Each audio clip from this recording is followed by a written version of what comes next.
நானே அதை எதிர்ப்பேன். நான் கருத்தியல் ரீதியாக இருக்கிறவன், கொள்கை ரீதியாக வார்ப்பிக்கப்பட்டவன்.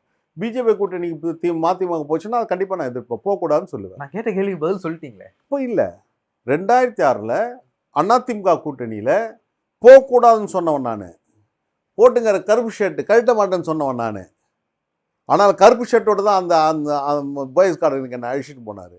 கடைசி வரலும் போகக்கூடாதுன்னு சொன்னேன். அதுக்கான காரணங்களை சொன்னேன். மறுமலர்ச்சி திமுக என்ற ஒரு இயக்கம் மக்கள் மத்தியிலேருந்து நம்பிக்கை எழுந்துரும், தலைவனுடைய அந்த நம்பகத்தன்மை போயிடும் அப்படின்னு சொன்னேன்.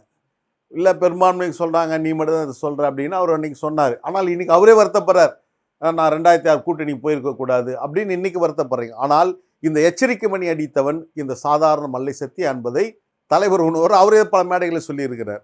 அவர் ஒண்டி தான் சொல்லிட்டு இருந்தார், இன்னும் 2 பேர் சொன்னாங்க, அவ்வளோதான் அப்படின்னாரு.